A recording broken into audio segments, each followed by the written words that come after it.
Bonjour les étudiantistes, bienvenue dans une nouvelle vidéo qui s'appelle Géosolthermie, donc un nouveau projet qui va être basé sur de l'ESP32, l'ISP-HOME, et dont le but est de concevoir un système qui permettra d'avoir un apport soit de chaud, soit de froid, en utilisant deux sources potentielles, qui est soit une réserve, une masse d'eau importante, donc qui permet donc d'extraire les calories de celle-ci. Alors moi, le cas présent, c'est j'ai un puits avec une profondeur de 20 mètres de profondeur, mais ça peut être par exemple une grande cuve béton avec un certain cubage d'eau. Et en général, ces quantités d'eau sont une certaine température. Le cas présent, moi, mon puits est entre 18 et 19 degrés, été comme hiver.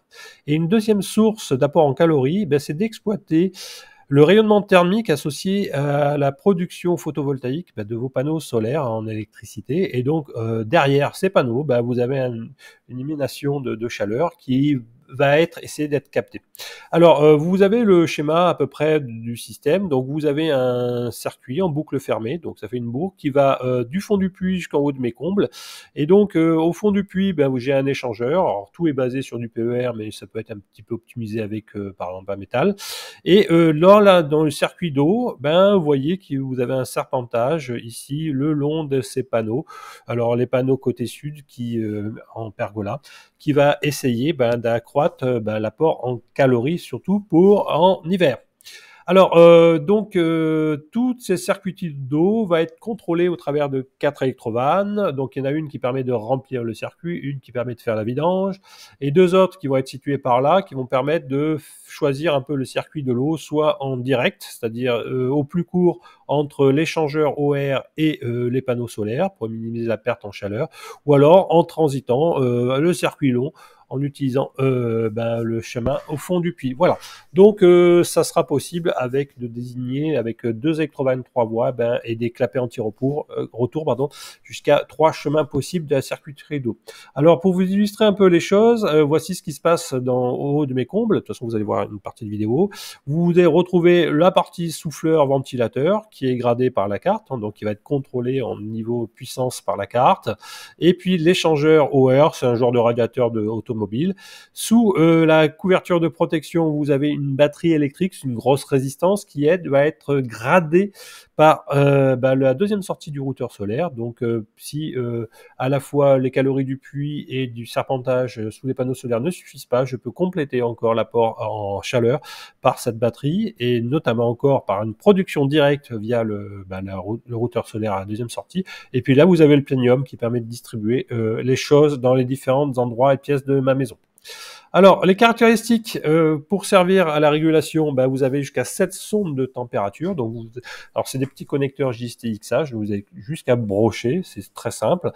Et vous avez également au sein de la carte un capteur BME 280 qui permet de mesurer la température de lieu où est le contrôleur, la pression, son humidité, mais aussi également un CCS 811 qui permet de mesurer le taux de CO2 et de TOVOC, éventuellement si j'actionne un clapet pour agir également sur la VMC simple flux pour éventuellement renouveler l'air si besoin. Et les actionnaires, vous avez deux gradateurs AC type Robodine qui va permettre de gérer l'intensité du ventilateur, donc modifier son intensité, mais également pourquoi pas aussi un circulateur AC, un circulateur d'eau, voilà, pour les régler. Donc vous avez deux Robodines et c'est compatible avec modèle soit 8 ampères jusqu'au 24 ampères au niveau des Robodines, au niveau modèle d'AC dimmer. Vous avez 16 relais qui sont complètement commandables et moi, en tout cas 10 d'entre eux vont me servir à contrôler entre 5 vannes motorisées, mais en fait, il va en avoir que 4, donc je vais en utiliser que 8. Mais vous avez aussi deux relais, enfin, en tout cas, que vous pouvez utiliser pour actionner ou non un circulateur DC, une simple pompe à aquarium 12 volts, par exemple. C'est le cas présent. Et vous avez également jusqu'à 8 ponts en H, eux qui vont me servir de contrôler les moteurs des clapets aéroliques qui permet d'ouvrir ou fermer le système aérolique. Donc, je vous renvoie dans une ancienne vidéo, c'est comment modifier un clapet chinois en quelque chose qui soit complètement commandable. Voilà, donc la carte, c'est encore une fois Bandit 17 qui l'a faite. Hein, voilà, donc elle sera open source, open hardware. Tout code et fichier Gerber, etc. et la BOM sera disponible sur mon GitHub. Ça se repose sur un ESP32 qui tournera sur ESP-HOM et ça utilise que l'idée de connecteurs embrochables, donc histoire de faciliter la maintenance. Donc voici quelques photos du système. Donc voilà, ça c'est la carte installée dans un boîtier, donc avec toutes les connexions qui arrivent au travers de Press et Toup. Et une fois le capot refermé, vous voyez un peu le système. Alors, c'est installé dans mes combles, hein, il n'y a pas grand-chose. J'ai 30 ou 40 cm au garrot, donc c'est un peu difficile d'accès. Mais voilà. Et donc, maintenant, on va se voir un peu devant les cartes et un peu in situ comment ça se passe. Alors, bienvenue devant la carte finie et montée. Ça fait un bel objet. Alors, on va revoir un peu les choses que l'on a trouvées dans le montage. Donc, l'alimentation 220 vers du 12 volts ici en 4,2 ampères. Il faut ce qu'il faut, mais c'est bien dimensionné. Ici, vous avez les deux convertisseurs. Alors, j'ai fait un gros plan. Donc là, celui-ci 3,3 et 5 volts qu'il faut régler a priori avant de brancher n'importe quel élément. Donc vous les mesurez ici en sortie. Voilà, c'est assez sensible. C'est jusqu'à 2 ampères chacun sans aucun souci. Les condos de filtrage des deux lignes 5 volts et 3,3. Les fusibles ici que j'ai obligé d'indiquer. Ici, vous avez tous les connecteurs JST-XH 3 positions pour les sondes Dallas, voilà, que j'ai réunis, j'ai plus qu'à brancher. Et vous voyez, je termine par des connecteurs qui rentrent aussi dans l'intérieur de la boîte au travers de Press et Toup. Le ESP, alors c'est un ESP32U, voilà, donc avec antenne déportée, c'est toujours mieux pour augmenter justement la portée. Le ESP32, et ici vous avez les trois ponts H, ici par exemple, qui peuvent servir, qui me servent ici pour mes 6 clapets. Voilà, et comme vous voyez, vous avez des wagots parce que à l'époque, là-haut, quand j'ai installé les systèmes, j'aurais dû souder des connecteurs qui rentrent sur les fils qui rentrent dans la boîte de dérivation, boîte de protection. Bon, là, je vais passer par des wagots, ça va très bien le faire. Donc, si vous avez la possibilité, mettez des connecteurs. Voilà, là, c'est du 12 volts. Voilà, donc il y a les 1, 2, 3, 4, 5, 6. Voilà. Alors, en fait, c'est plutôt 1, 2, 3, 4, 5, 6. Ici, vous avez le quatrième pont en H, j'espère que vous le voyez. Alors, celui-ci peut éventuellement contrôler soit 2 autres clapets, donc 8 clapets, mais également, ça peut être utilisé pour, par exemple, contrôler, grader un moteur de circulateur en courant continu. Voilà, un petit moteur de pompe courant continu, ça peut être utilisé. C'est à votre guise. Vous avez deux robodines, donc il y en a un qui va contrôler notamment celui de gauche, le ventilateur. Et vous voyez emballé ici dans du scotch pour un peu me protéger. Et ben c'est ce qu'on appelle un RC snubber. C'est pour limiter l'impact négatif d'une charge inductive comme est un ventilateur. Donc pour éviter que par exemple le triac grille. Voilà. Et vous en avez un deuxième si je veux contrôler un circulateur cette fois-ci en mode AC.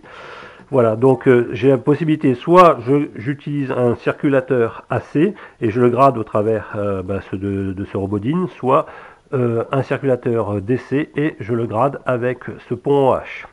Ici vous avez les borniers de neutre, ici, là qui arrivent, ça sera principalement pour les électrovannes, et donc les électrovannes sont contrôlés par ces bandes de relais. Donc tout ce qui est en haut, on va dire, c'est pour du 220 volts. Voilà, donc typiquement là je peux contrôler jusqu'à 6 électrovannes, mais je vais en utiliser pour l'instant que 4. Donc vous avez les borniers verts qui sont la phase qui rentre dans chaque commun là, des relais. Et puis vous avez pour chaque relais la sortie que je vais connecter facilement là-haut dans mes câbles qui m'arrivent au niveau des combles. Et ici vous avez l'étage 12 volts, voilà. Donc il va me servir un switch. Alors pour l'instant, j'utilise pas je grade pas ma pompe de circulation avec le pont H. Pourquoi? Parce que il faut accéder au GPIO directement et comme je passe par les PCF, ce n'est pas possible. Bref, si je mets une carte ici sur l'ESP, ce qui me permettrait de récupérer, de soit disponible les pins, je pourrais également utiliser le quatrième pont H. Voilà, donc en tout cas, je peux quand même démarrer à plein pot la pompe de circulation DC que j'ai, une petite pompe là. Et enfin, pour terminer, vous voyez, ça, ce sont les deux câbles qui sont pour le débitmètre et le capteur de pression respectif. Voilà, et tout ça, tout est mis dans des câbles assez propres. Voilà, donc voilà à quoi ça ressemble cette carte de géothermie.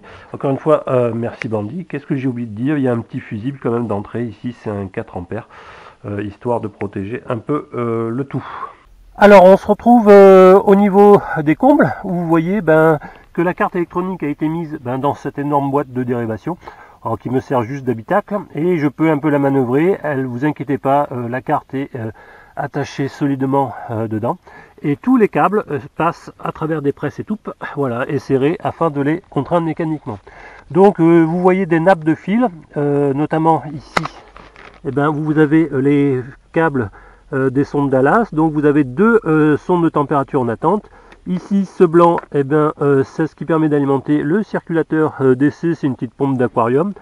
Là, ici, nous avons les câbles rouges et bleus qui correspondent respectivement aux capteurs de pression et débitmètre. Et enfin, la nappe blanche ici qui permettent de contrôler les cycles AP ici qui arrivent dans le plénium que vous voyez sur le côté. Derrière cette couverture de protection thermique, j'ai la batterie électrique, c'est une résistance qui est gradée directement par le routeur solaire par la deuxième sortie. Voilà, donc cette boîte de dérivation, je peux un peu la déplacer pour intervenir. Et ce que vous ne voyez pas, je ne vous ai pas encore indiqué, vous voyez 6 câbles ici qui me permettent de brancher les relais. Voilà, ce qui me permet de contrôler déjà 2 électrovannes pour remplir le circuit d'eau et puis pour faire une purge en cas par exemple de gel du circuit d'eau. Ça me permet de protéger le circuit. Alors on se retrouve un peu devant Home Assistant, donc un peu l'objet des futures vidéos pour la partie ESP-Home, etc. Mais pour montrer que, vous voyez, j'ai activé la deuxième sortie et automatiquement, en fonction de la puissance que j'injecte, ici 70%, vous avez la modulation du démarrage de la circuiterie d'eau et du démarrage du ventilateur. Et on va dire que la proportion, la puissance de rotation du ventilateur est proportionnelle à la puissance que je grade. Et donc, si on regarde un peu les jauges générales que j'ai, et tout se passe ici. Et donc, par exemple, ici, je viens de démarrer la sortie 2, et donc l'air petit à petit va commencer à chauffer. Automatiquement, je vais commencer à envoyer des watts. Donc, c'est bien ce couplage entre le circuit d'eau qui apporte ses calories et finalement ce que m'apporte le complément de la batterie électrique. Et plus tard, il y aura ce fameux circuit qui serpentera sous les panneaux, que vous verrez sous le cadre de vlog, de vidéo vlog. Mais tout petit à petit, vous avez les températures qui vont augmenter. Donc, dans la partie géothermie, vous voyez ici que les sondes ici du circuit d'eau, qui c'est les deux du dessus, et puis ici la sortie de la résistance électrique, vont augmenter petit à petit, que j'envoie les watts. Et dans mes premiers essais, au bout d'un moment, j'ai réussi à stabiliser à 2400 watts, puisque c'est la puissance maximum de cette résistance électrique. J'ai réussi à injecter des températures en sortie de bouche qui étaient à 59-60 degrés. Donc vous voyez ici au démarrage que je commence à envoyer, et donc 22 degrés, et vous allez voir dans les codes ESP-Home, je mets des systèmes d'alerte si la température monte trop pour pas brûler le plénium, je coupe automatiquement le routeur solaire, etc., etc. Bref, et j'envoie des messages sur le téléphone, etc., etc. Bref, tout ça, ça se réglera. Ça fera partie de l'objet programmation de l'ESP32 à travers d'ESP-Home. Donc, je vous dis à très bientôt.